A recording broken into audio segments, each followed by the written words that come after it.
Hello friends, if you're new to my channel, welcome. If you are a subscriber or a fan, welcome back. Unfortunately for today, I am not getting this out of Google Scholar. This is from a book, and I will leave that in the description, just like I did last time. So, it's Gods and Temples, so let's go!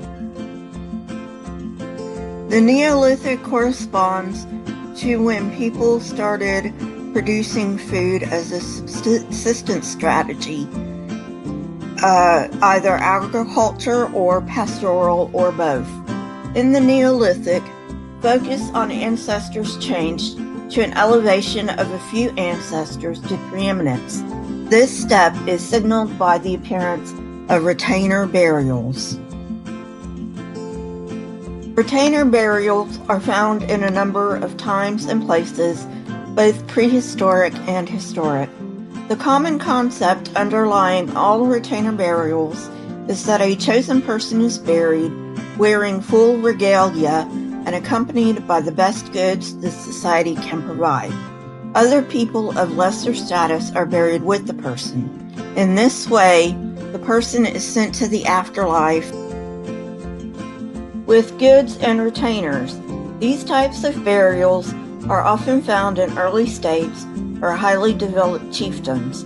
It is in this time period that we find adults buried in houses, most likely an attempt to keep the ancestors close.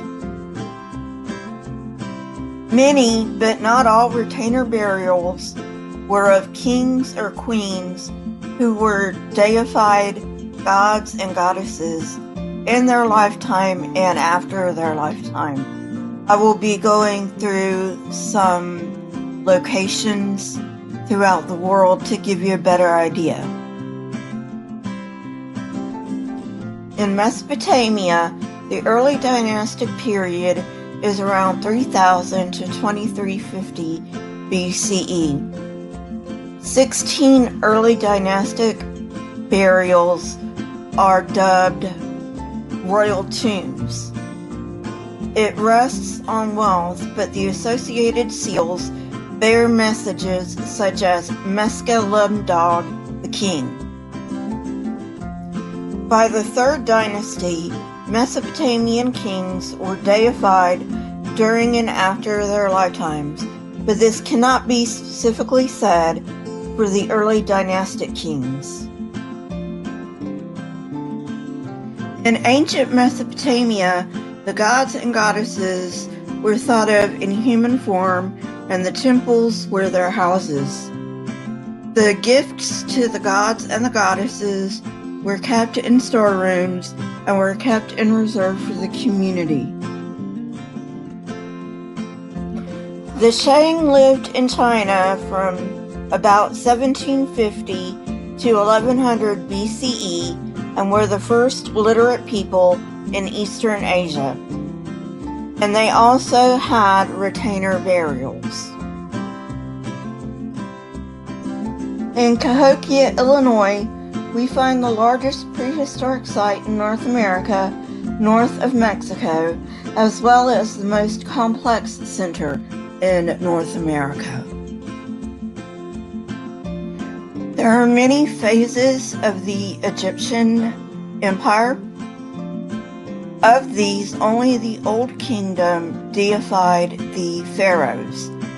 At the end of the Old Kingdom, the pharaoh failed in his duty to make the Nile overflow its banks, and so they had a famine which brought an end to the Old Kingdom.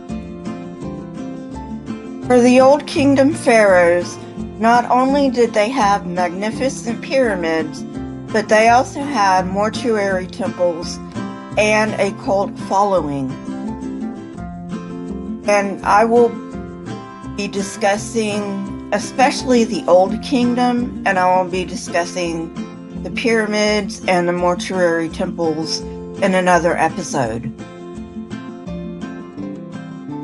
Jacques Cauvin argues there is a fundamental shift in mentality by the Neolithic that occurs with the shift to sedentism and domestication.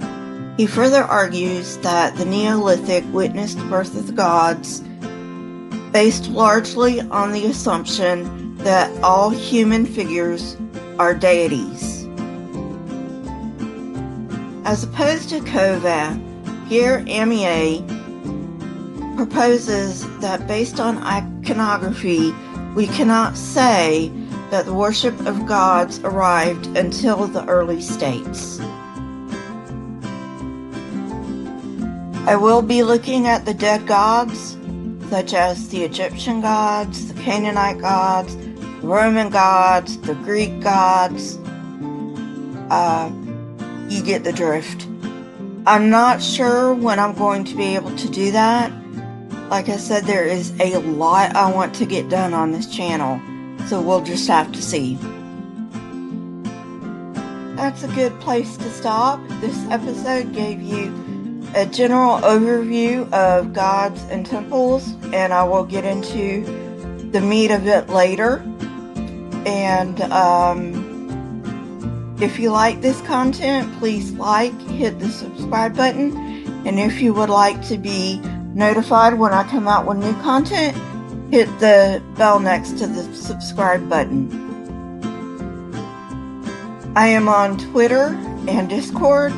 Those links are in the description, as well as my PayPal account link, as well the source that I used for this episode is also in the description, although it is a book, so just be aware of that. Question everything and never be afraid. These are a couple of videos that I've selected from my library. If you have not seen them, go ahead and watch them. Leave comments in the comment section. I love hearing from you, and I will see you later. Bye.